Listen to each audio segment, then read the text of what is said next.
Good day, everyone. My name is Algusi Kementang. This is chapter 4.9. Taxation under the Americans. The Americans who acquired the Philippines aim to make the economy self-sufficient by running the government with the smallest possible sum of revenue and create surplus in the budget. From 1898 to 1900, the Americans followed the Spaniard system of taxation with some modification, noting that the system introduced by the Spaniards were outdated and regressive. Pag sinabi nating taxation ay ang pagkolekta ng pera mula sa mga mamamayan batay sa kinikita ng mga tao o ari-arian nito. At para saan ba ang mga perang nalilikom nila? Ang perang nalilikom nila mula sa mga mamamayan ay sumusuporta sa gobyerno at ginagamit sa pagpapaayos sa lugar na kinatatayuan ng mga mamamayang tao. So sinabi dito, ang mga Amerikanong nakakuha ng Pilipinas ay naglalayo na gawing makasarili ang ekonomiya sa pamamagitan ng pagpapatakbo ng pamahalaan na may pinakamaliit na posibleng kabuuan ng kita at lumikha ng surplus sa budget. Mula 1898 hanggang 1903, sinunod ng mga Amerikano ang sistema ng pagbubuwis ng mga Espanyol na may ilang mga pagbabago at binanggit na ang sistemang pinakilala ng mga Espanyol ay luma na at regressive. So, pag sinabi nating regressive is ito yung pagbabalik sa dati at hindi gaanong advance o mas masaho sa estado o paraan ng pag-uugali.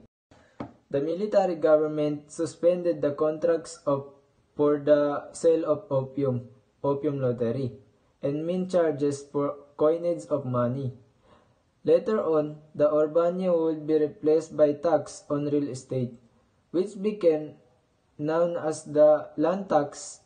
The land tax was levied on both urban and rural real estate. Suspindi ng pamahalaang militar ang mga kontrata para sa pagbebenta ng opio lottery at mean charges para sa coinage na pera.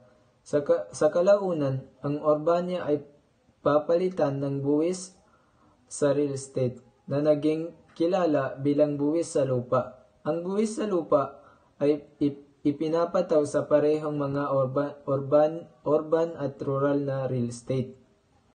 The problem with the land tax was that land titling in the rural area was very disorderly. The appraising of land value was influenced by political and familial factors, and the introduction of a taxation system on agricultural land faced objection from the landed elite. Tax evasion was prevalent especially among the elites. So sinabi dito, ang problema sa buwis sa lupa ay ang pagpapatitulo ng lupa sa rural na lugar ay napakagulo. Ang pagtatasa ng halaga ng lupa ay naiimpluwensyahan ng pampolitika at pampamilyang mga salik. At ang pagpapakilala ng mga isang sistema ng pagbubuwis sa lupang pang-agrikultura ay nahaharap sa mga pagtutol mula sa mga piling tao. Ang pag-iwas sa buwis ay laganap lalo na sa mga elite. This is the Internal Revenue Law of 1904 was passed as a reaction to the problems of collecting land tax and prescribed 10 major sources of revenue. Number 1, license taxes on firms dealing in alcoholic beverages and tobacco. So sa number 1 is mga lisensyadong buwis sa mga kumpanyang nakikipag-ugnayan sa mga inuming nakakalasing at tabako. Excise taxes on alcoholic beverages and tobacco products. Ito yung mga excise tax sa mga inuming may alcoholic at mga produktong tabako. Number 3 is taxes on banks and bankers. Number 4, documents, stamps, taxes. Number 5, the cedula. Number 6 is taxes taxes on insurance and insurance companies. Number 7, taxes on forest products. Number 8, mining concessions. Number 9 is taxes on business and manufacturing, and number 10 is occupational licenses. So sa number 3 is mga buwis sa mga bangko at banker. Number 4, mga buwis sa selyang documents. Number 5, ang sedula. Number 6 is ang mga kumpanya ng insurance. Number 7, mga buwis sa kagubatan ng produkto. Number 8, mga konsesyon sa pagmimina. Number 9, mga buwis sa negosyo at pagmamanufaktura. At number 10 ay ang mga lisensya sa trabaho. And the cedula went through changes in the new law as the rate was fixed per adult male, which resulted in a great decline in the revenue in 1907. Some provinces were authorized to double the fee for the cedula to support the construction and maintenance of roads. The industria tax was levied on the business community and became a highly complex system that assigned a certain tax to an industrial or commercial activity. According to their profitability, the new act also imposed an percentage tax on a sale payable quarterly. So, ang sedula ay dumaan sa mga pagbabago sa bagong batas dahil ang rate ay naayos sa bawat adult na lalaki, na nagresulta sa isang malaking pagbaba sa mga kita noong 1907. Ang ilang lalawigan ay pinahintulutan na doblehin ang bayad para sa sedula upang suportahan ang pagtatayo at pagpapanatili ng mga kalsada. Ang industriya ng buwis ay ipinapataw sa komunidad ng negosyo at naging isang napakakomplikadong sistema na nagtala ng isang particular na buwis sa isang pang-industriya o commercial na aktibidad ayon sa kanilang kakayahang kumita. Ang bagong batas ay nagpataw din ng porsyento ng buwis sa mga benta na babayaran kada quarter. In 1913, the Underwood-Simmons Tariff Act was passed, resulting in a reduction in the revenue of the government as export taxes levied on sugar, tobacco, hemp, and copra were lifted to make up for the loss. Then Governor General Francis Burton Harrison urged that tax receipt be increased to make up for the loss. Minor changes were made to the 1904 Internal Revenue Act, such as the imposition of taxes on mines, petroleum products, and dealer of petroleum products and tobacco. So noong 1913, ipinasa ang Underwood-Simmons Tariff Act na nagresulta sa pagbawas sa kita ng gobyerno, habang ang mga buwis sa pag-export na ipinapataw sa asukal, tabako, abaka at kopra ay tinanggal upang makabawi sa pagkawala. Hinamok noon ni Gobernador General Francis Burton Harrison na dagdagan ang mga resibo ng buwis upang mapunan ang pagkalugi. Ang maliliit na pagbabago ay ginawa sa 1904 Internal Revenue Act, tulad ng pagpataw ng buwis sa mga minahan, produktong petrolyo at mga pagbebenta ng produktong petrolyo o tabako. New sources of taxes were introduced later on in 1914. An income tax was introduced in 1919. An inheritance tax was created in 1932. A national lottery was established to create more revenue for the government. However, these new creation were not enough to increase government revenues. So sinabi dito, ang bagong mapagkukunan ng buwis ay ipinakilala sa ibang pagkakataon noong 1914. Ipinakilala ang isang buwis sa kita noong 1919. Nilikha ang isang buwis sa mana at noong 1932, isang pambansang lotarya ang itinatag upang lumikha ng higit na kita para sa pamahalaan. Gayunpaman, ang mga bagong likhang ito ay hindi sapat upang madagdagan ang mga kita ng pamahalaan. Taxation during the Commonwealth period. Ang mga bagong hakbang at batas ay ipinakilala upang gawing mas pantay ang sistema ng pagbubuwis sa panahon ng Commonwealth. Ang mga rate ng buwis sa kita ay itinaas noong 1936 na nagdagdag ng surtax rate sa mga individual na nitong kita na higit na 10,000 pesos. Ang mga rate ng buwis sa kita ng mga korporasyon ay tumaas din noong 1937. Ang buwis ng sedula ay inalis. Lumitaw na ang isang progresibong hakbang, ngunit noong 1940, isang buwis na paninirahan ang ipinataw sa bawat mamamayan na may edad na 18 years old at sa bawat korporasyon. So sa Commonwealth ito yung pagpapakilala ng batas na sistemang pantay sa pagbubuwis. In 1939, the Commonwealth government drafted the National Internal Revenue Code, introducing major changes in the new tax system. As follows: noong 1939, binalangkas ng gobyerno ng Commonwealth ang National Internal Revenue Code na nagpapasok ng malaking pagbabago sa bagong sistema ng buwis.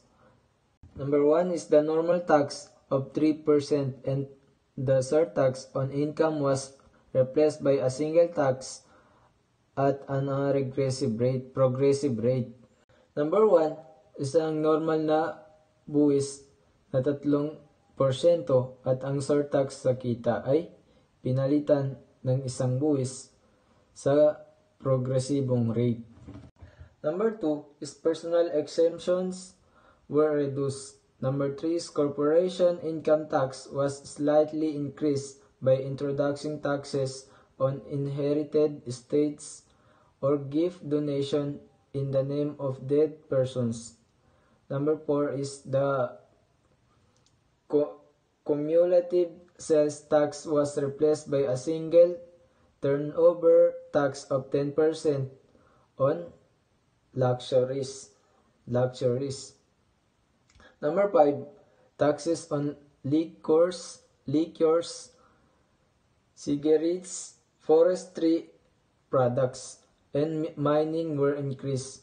Number 6 is dividends were made taxable. Number 2 is binawasan ang mga personal na exemption. Number 3 is bahagyang nadagdagan ang buwis sa kita ng korporasyon sa pamamagitan ng pagpapasok ng mga buwis sa mga minahang ari-arian o mga regalong nagbigay sa pangalan ng mga namatay na tao. Number 4, ang mga pinagsama-samang buwis sa pagbebenta ay inalitan ng isang solong turnover tax na 10% sa mga luho. Number 5, ang mga buwis sa alak, sigarilyo, ang mga produktong panggubat at pagmimina ay itinaas. Ang mga dibidendo ay ginawang buwis. The introduced tax structure was an improvement of the early year system, introduced by the Americans but still remain inequitable the class still felt the bulk of the burden of taxation, while the upper class, the landed elite, or the people in political position were able to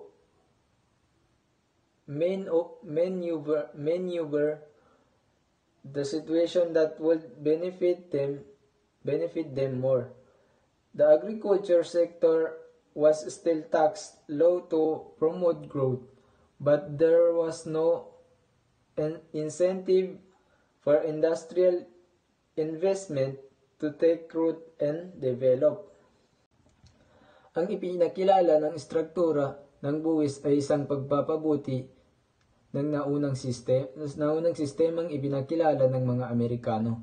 Ngunit nananatiling hindi pantay, naramdaman pa rin ng mga mababang uri ang bulto ng pasanin ng pagbubuwis, habang ang mga nakatataas na uri, ang landed elite o ang mga taong nasa posisyon sa politika ay nagawang manyobrahin ang sitwasyon na higit na makikinabang sa kanila. Ang sektor ng mga ang sektor ng kultura ay binabayaran pa rin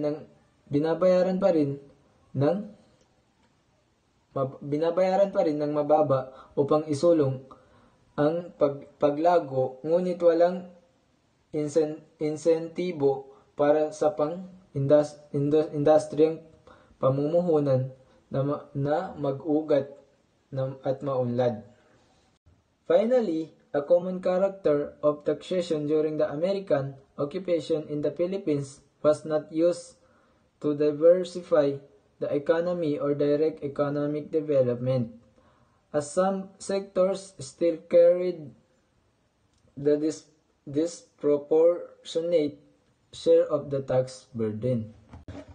So sa wakas daw, ang karaniwang katangian ng pagbuwis sa panahon ng pananakop ng mga Amerikano sa Pilipinas ay hindi ginamit upang pag-iba-ibahin ang ekonomiya o direktang pag-unlad ng ekonomiya, dahil dinadala pa rin ng ilang sektor ang hindi katimbang na bahagi ng pasanin sa buwis.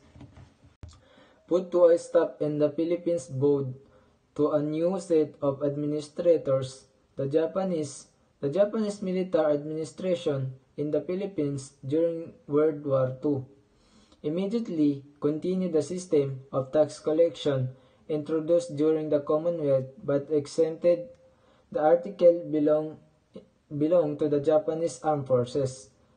Foreign trade fell, and the main sources of taxation came from amusements, manufactures, professions, and business licenses.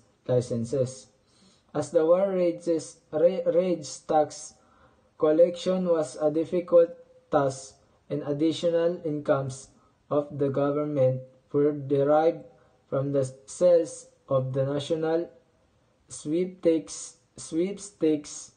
and sales of government bonds. The expenditures of the Japanese military governments grew greatly, and they issued military notes in order to cover the cost of the war. Sa pag-abot ng ikalawang digmaang pandaigdig sa bayan ng Pilipinas, ang aktibidad sa ekonomiya ay nahinto. Ang Pilipinas ay umukod sa isang bagong hanay ng mga administrador. Ang mga Hapon, ang administrasyong militar ng Hapon sa Pilipinas tuwing ikalawang digmaang pandaigdig ay agad na nagpatuloy sa sistema ng pangongolekta ng buwis na ipakilala noong Commonwealth. Ngunit hindi kasama ang mga artikulong pag-aari ng sandatahang lakas ng Hapon. Bumagsak ang kalakalang panlabas at mga pangunahing pinagmumulan ng pagbubuwis ay nagmula sa mga libangan. Pagawaan, propesyon, at mga lisensya sa negosyo.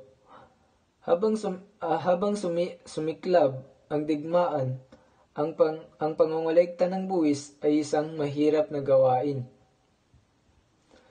At ang mga kadagdagang kita ng gobyerno ay nakuha mula sa mga benta ng national sweepstakes at pagbebenta ng mga bono ng gobyerno.